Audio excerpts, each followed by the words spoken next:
मालूमाती TV के प्यारे दोस्तों, अस्सलाम वालेकुम।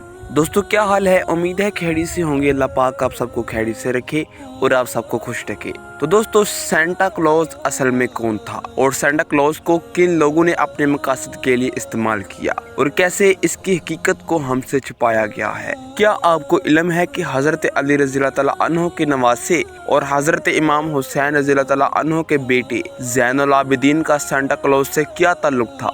अगर आप भी ये सब मालूम करना चाहते हैं तो चलें शुरू करते हैं। क्या आपको मालूम है कि सेंटा क्लॉज तुर्की में पैदा हुआ, यहाँ तक कि इसकी कब्र भी तुर्की में आज भी मौजूद है।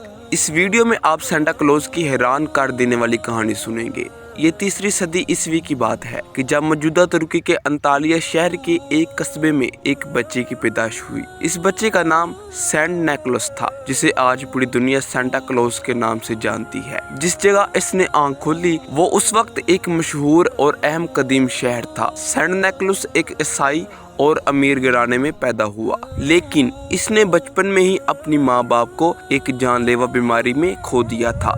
लेकिन इसके पास माँ बाप की जोड़ी हुई बेशुमार दौलत थी और इसने अपनी तमाम दौलत अपने मजहबी तालीमात के मुताबिक खर्च करना शुरू कर दी। वो तालीमात जो इसकी माँ बाप ने इसे सिखाई थी। ईसाई तालीमात और अकायद में ये है कि तुम एक मुकम्मल इंसान तभी बनते हो जब तुम अपना मालो दौलत गरीबों में बांट लो। यही काम निकोलस ने भी किया और अपनी दौलत गरीबों में बांटने लगा ताकि सबकी जरूरियात का ख्याल रखा जा सके। तब निकोलस की मुलाकात एक रोमन शहंशाह तकियानूस से हुई और इस मुलाकात ने निकोलस की जिंदगी को मुकम्मल तब्दील करके रख दिया। तकियानूस हजरत ईसा अलैहिस्सलाम के पैरोकारों पर जुल्म और सितम के हवाले से काफी बदनाम था। तकियानूस ने बजोर ताकत रोमन मजहब और बुत परस्ती को राज करना चाहा और इसी जमाने में असहाबे कहफ का वाकया भी पेश आया और असहाबे कहफ तकियानूस के खौफ से गार में छुप गए। तकियानूस के सिपाहियों ने निकोलस को भी ईसाई तालीमात के फरोग के जुर्म में कैद कर लिया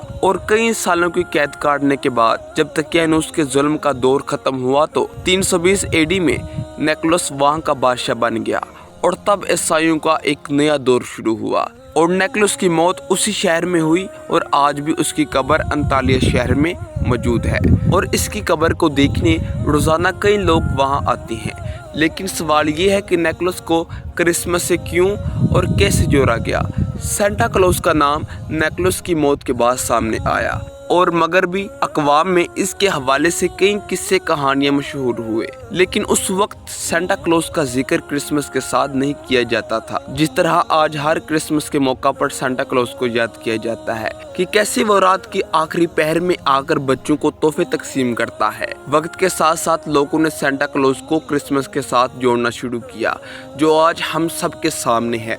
1863 में पहली बार सेंटा क्लॉज की तस्वीर एक रसाले में शाया की गई जिसमें दिखाया गया कि कैसे सेंटा क्लॉज एक गाड़ी में सवार है जिस गाड़ी को कई हिरन खींचती हैं और वो एक अमेरिकी फौजी कैंप में तोहफे तकसीम करने के लिए आता है। इस तस्वीर को देखकर पहली बार लोगों के जहनों में सेंटा क्लॉज की तस्वीर बनी, लेकिन इसके बाद इस वाकया ने सेंटा क्लॉज को पूरी दुनिया में मशहूर कर दिया। 1931 में कोका कोला ने अपनी ब्रांड की मशहूरी और ज्यादा मुनाफा हासिल करने की कोशिश में एक इश्तिहारी मुहिम का आगाज किया, जिस मुहिम में उन्होंने सेंटा क्लॉज को कोका कोला के साथ दिखाना शुरू किया। वो तस्वीर, वो मुहिम रातों रात इतनी मशहूर हुई कि जिसकी शोहरत की वजह से कोका कोला की डिमांड में इंतहाई इजाफा हुआ और वो पूरे अमेरिका और यूरोप में सबसे बड़ी और मशहूर ब्रांड बन गई। इश्तिहारी मुहिम में सेंटा क्लॉज को हंसी खुशी कोका कोला पीते दिखाया गया, जिसके जरिए लोगों को एक पैगाम भेजा गया कि कोका कोला का लोगों की खुशियों में एक अहम किरदार है और इसके बगैर इनकी खुशियाँ अधूरी हैं। इस बारे में हम कितना कुछ जान चुके हैं।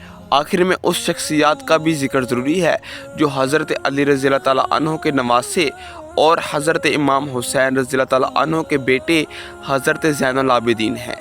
इनके बारे में मशहूर है कि मदीना में जब रात के अंधेरे की गहराई छा जाती तो आप गलियों में दिरहम और दिनार लेकर जाते और गरीबों में वो पैसे वो राशन तकसीम करते। लेकिन जब भी आप किसी दरवाजे पर दस्तक देते तो हमेशा अपने चेहरे को ढांपते ताकि कोई इनकी शिनाख्त ना कर सके। पूरे मदीना में इनके बारे में चर्चा होने लगा, लेकिन कोई ये नहीं जानता था कि वो हज़रत ज़ैनुल आबिदीन हैं जो उनके घरों में ज़रूरियात की एशिया तकसीम करते हैं और जिन पैसों से उन घरों का खर्चा चलता है। कहा जाता है कि आपने मदीना शहर में 100 खानदानों की कफालत का जिम्मा उठाया था, और वो खानदान जो दिन भर की मजदूरी से भी इतना नहीं कमा पाते कि जिससे उनके घरों का खर्चा चल पाता। जब हजरत ज़ैनुल आबिदीन फौत हो गए तो उनकी वफात के बाद लोगों को मालूम हुआ कि जो शख्स उनके घरों का खर्चा चलाता था वो कोई और नहीं, हज़रत ज़ैनुल आबिदीन है। इनके वफ़ात के बाद इनको गुस्ल देते वक्त इनकी पीठ पर राशन की उन बोरियों के निशान थे जो उस वक्त भी ताज़ा थे, जो उनकी रहमदिली और सखावत का एक अहम सबूत है। आज सांता क्लॉज की फर्जी कहानी हर बच्चे की जुबान पर है, जो लोगों और बच्चों में तोहफे तकसीम करता था, लेकिन एक अजीम शख्सियत की हकीकी दास्तान तारीख के सफ़ों में कहीं गुम हो चुकी है। वो शख्सियत हज़रत ज़ैनुल आबिदीन है, जो हज़रत मोहम्मद सल्लल्लाहु अलैहि वसल्लम की नस्ल से थे और जन्नत के सरदार हज़रत इमाम हुसैन रज़ियल्लाहु तआला अन्हु के बेटे थे। अब आपने फैसला करना है कि आपने अपने बच्चों को सांता क्लॉज की कहानियाँ सुनानी है या हज़रत ज़ैनुल आबिदीन की हकीकी दास्तान। तो दोस्तों, इन मालूमात को शेयर करने पर ही इस्लाम की इस अजीम शख्सियत के बारे में बाकी लोग भी जान सकेंगे। वीडियो के आखिर में एक बार दुरूद शरीफ पढ़िएगा और चैनल को सब्सक्राइब नहीं किया तो चैनल को लाजमी सब्सक्राइब कीजिएगा। शुक्रिया।